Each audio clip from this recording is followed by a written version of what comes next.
Everybody, Parshas Tazria and Metzorah. I hope everybody is doing well. I hope everybody is safe. I hope we're enjoying this magnificent opportunity to be with each other.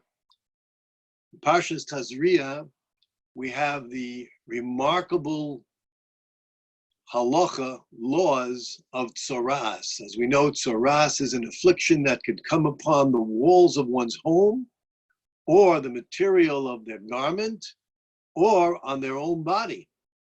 And if the colors indicate that there is an issue, the person must go to a Kohen after they've gone to their medical professionals or whoever, and they cannot find any physiological problem. They go to the Kohen. The Kohen can then tell the person that indeed this is tzoras, which means that the person will have to be quarantined and then examined. They will have to be quarantined, their garment quarantined, their home might have to be quarantined, maybe remove some of the bricks or the boards that have the affliction upon them. And then we find that after the quarantine, when the Kohen returns, once again, the Kohen examines the tzoras, the nega, the affliction, and then if unfortunately it spreads, the individual becomes a definite Metzorah, in which there are laws that say the person has to rend their garments like a mourner. They're not allowed to cut their hair like a mourner. And in this case, they have to dwell outside the city limits. In Israel, where this law pertains, when we have the temple, they would have to be outside the entire Machne Israel, that have to be in an area which is completely desolate. Only upon the nega, the affliction, being cured, in other words, it goes away, the Kohen comes, examines a person, and then they have to undergo a purification process. And we've discussed in the past, and we all know that our sages tell us that one of the main reasons in the Talmud it states for the tzoras is because of Lashon Hara. Person who speaks ill about someone else, even if it's true. However, that too is Lashon Hara. Anything we say that will cause an individual to be held in less esteem in the eyes of others is considered Lashon Hara, true or not true. This is a very severe punishment. And what exactly is the Torah telling us? We know the Ramban states very clearly that, especially by garments and on the walls of one's home, there is nothing natural here at all. This is an open miracle. All of a sudden, the walls are turning colors and everything. There's no mildew, there's nothing. You can paint over it and it comes right back. And on a garment, it changes its colors. This is a miracle. It is a divine omen that the Almighty is sending us a message. What is that message? One of the laws of the Metzorah is that when he's outside of the city limits, anyone who comes in his vicinity, he must say, Tameh, Tameh Yikra, I am Tameh, I'm impure, I'm impure. He must announce this loudly and clearly for everyone to be aware, and therefore they will distance themselves from him. The Torah tells us that by a garment, if the garment was inspected by the Kohen, found to have an affliction, and it is put aside for a week, if it does not spread, it is then quarantined for a second week. And it states that the Kohen comes after the garment is washed after the second week. The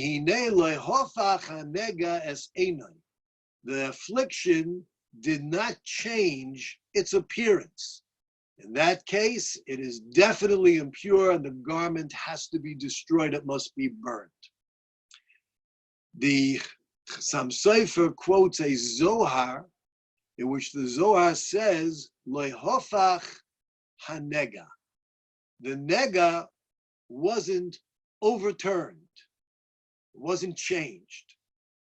And the Zohar says what this means is the affliction and the tzoras remains because the word nega, nun, Gimel Ayin was not rearranged and changed to Ayin Nun Gimel. What does that spell? Ayin Nun Gimel? Oneg, like Oneg Shabbos, to delight, to enjoy, to see the simcha. What is the Zohar telling us? The nega didn't turn to oneg, the nega, the affliction of the garment, the colors didn't turn into delight and joy. What exactly is the Zohar trying to convey to us?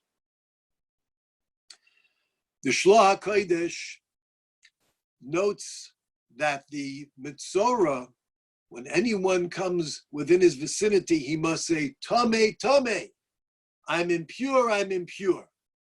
Why must he repeat himself?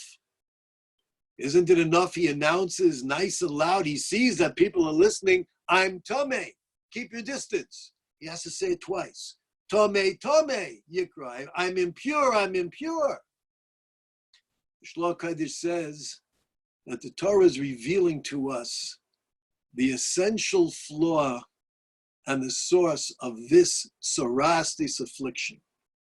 And that is a tameh, one who is inherently impure in their character traits, in their mind, in their perspective.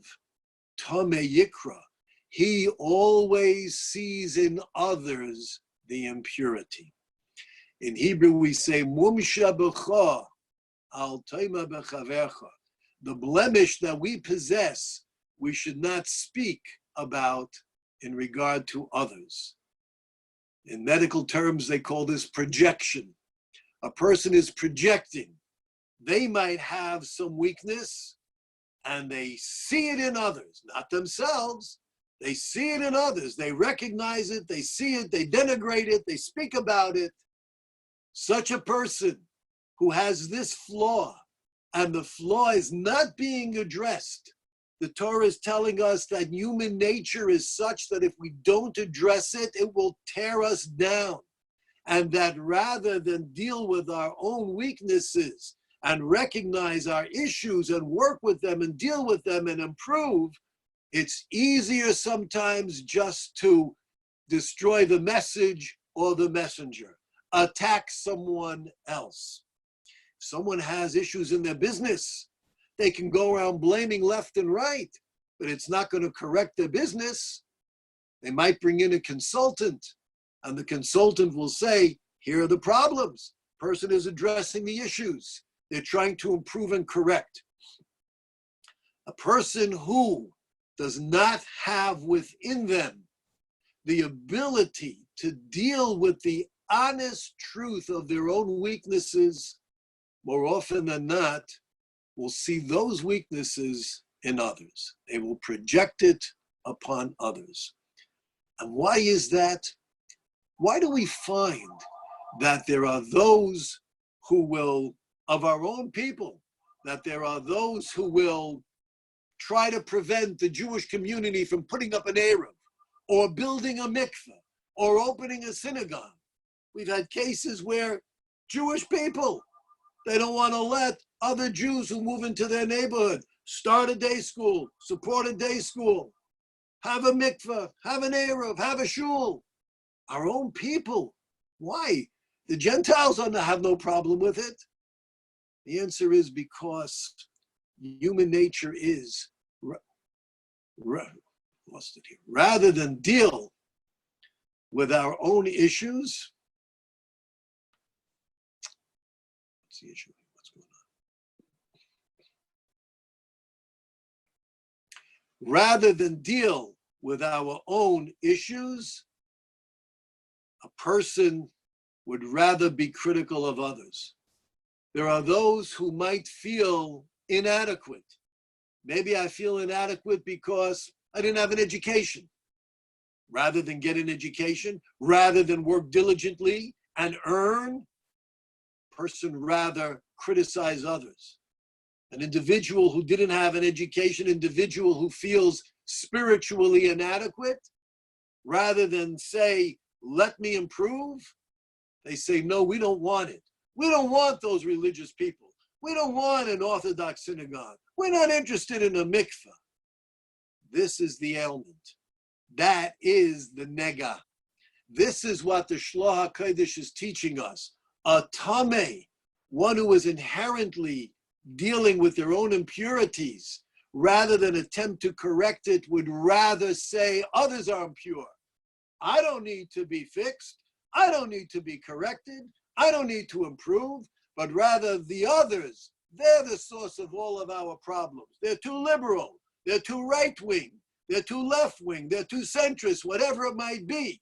The message is no good. The message is no, whatever it is. It's always someone else. And the Torah says that results in tsaras. If not the physical tsaras, which we don't have today without the temple, then it is the tsaras of the mind, the tsaras of one's soul. What's the cure? This is what the Zohar is telling us. The cure is hofach hanega. Turn the nega. Don't be a frustrated individual. Don't say, well, I don't like this, I'm not comfortable. Say, let's embrace it. These are wonderful people. They're God's creations. They're God's children. This is God's Torah.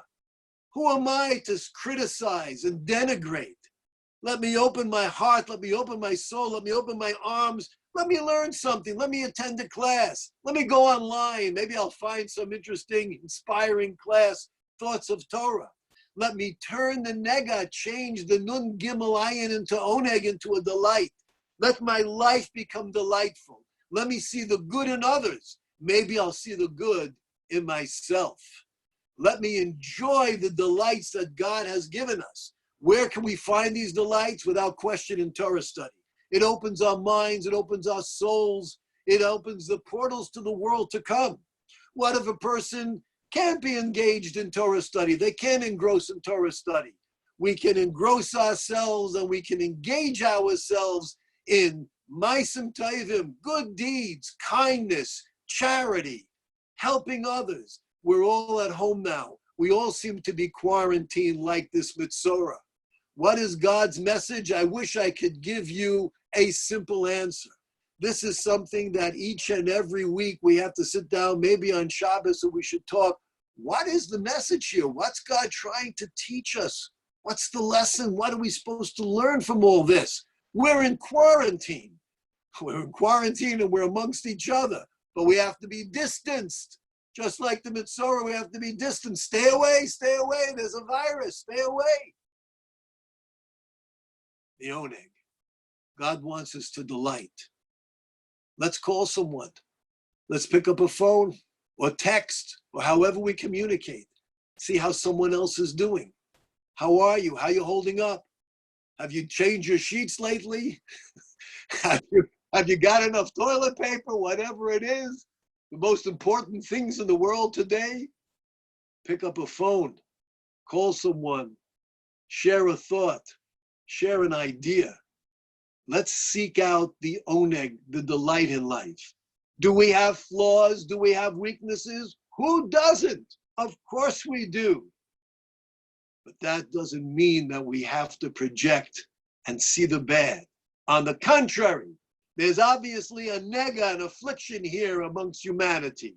Let's turn the nega, as the Zohar says, into oneg, into delight. And may God bless us with a good Shabbos. May we all be safe, healthy, and enjoy the happiness that the Almighty intends. Have a good Shabbos.